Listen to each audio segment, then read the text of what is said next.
Ghost Ship action. So Ghost Ship is the early 2000s horror movie that no one really talks about, and it just kind of flies under the radar. No one ever talks about it, and it's hardly ever on TV. And that shocks me, because this is kind of a unique horror movie. I've never really seen anything like it. What's it about? I'll tell you. It's about a group of salvagers who collect boats and ships that are lost at sea and gather the treasures or whatever. They find out about this big ass ship that's just lost in the Beirut Strait, somewhere near Alaska, in the middle of the ocean. And they're gonna go there to find out what's going on, and they're gonna find out what's inside it. And once they get there, they find out that there's some hauntings. And then slowly they find out what happened at this boat 40 plus years ago. And the story is pretty crazy. This movie opens up like it's not even a horror movie. Like if you turn this on and you didn't know what it was and you just saw the first 3 minutes, you'd be like, oh, I wonder what this movie is. It's definitely not a horror movie.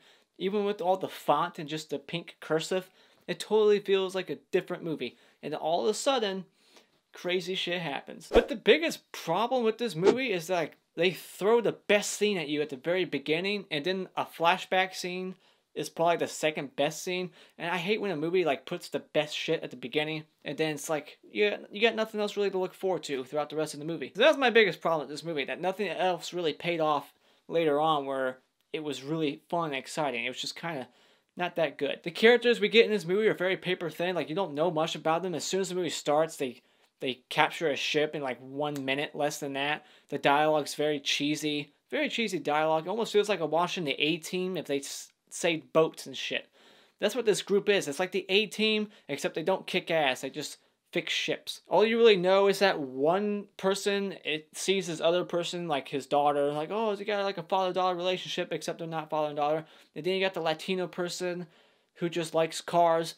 And then you got the black person named Greer. Greer, he has a fiance waiting for him at home, so he just wants to get this last job done quick. And then you got the two goofballs. They're both goofballs. They just kind of just go back and forth. They're the slight comic relief. Slight.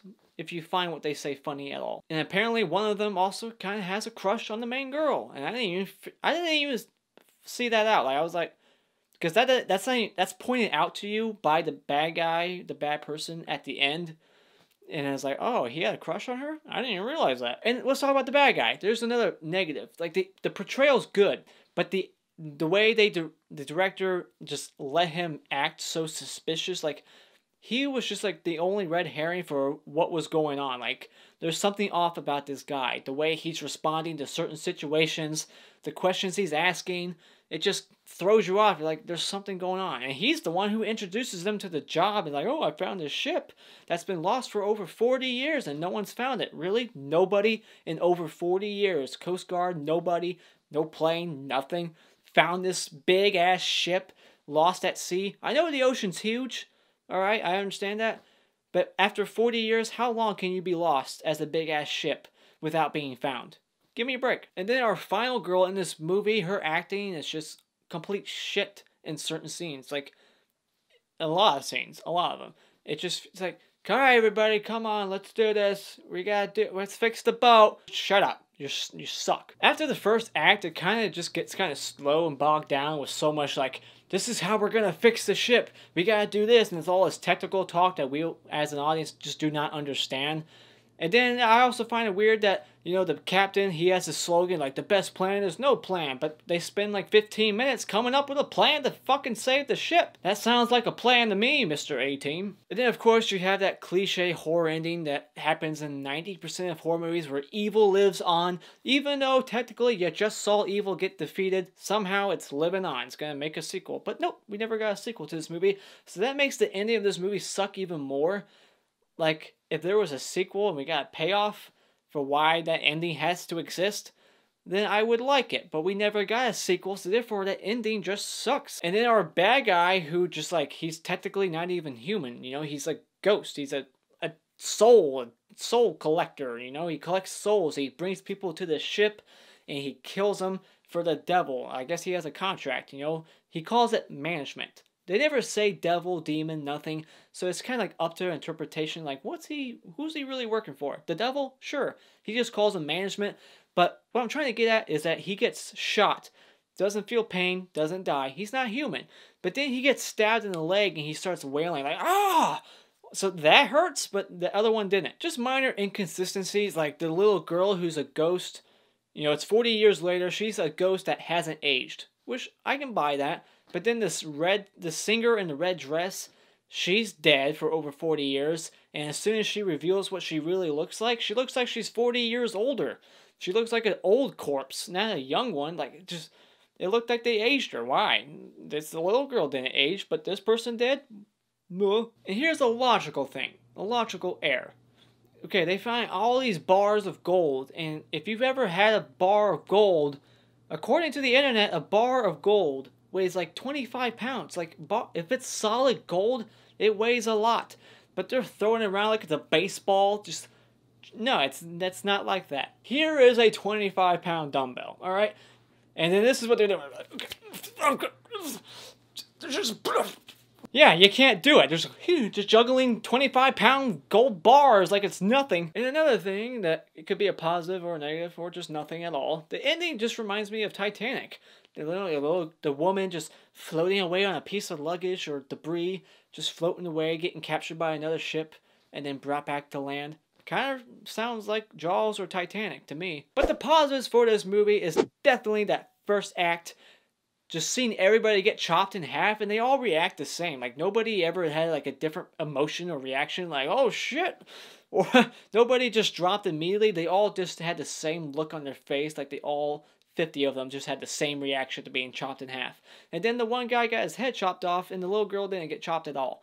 That's a weird, like, the line just went, makes no sense. That's a negative, but I still like that kill. And then I like the flashback. You know, that's our exposition to tell us what happened, you know, and it explains everything that happened.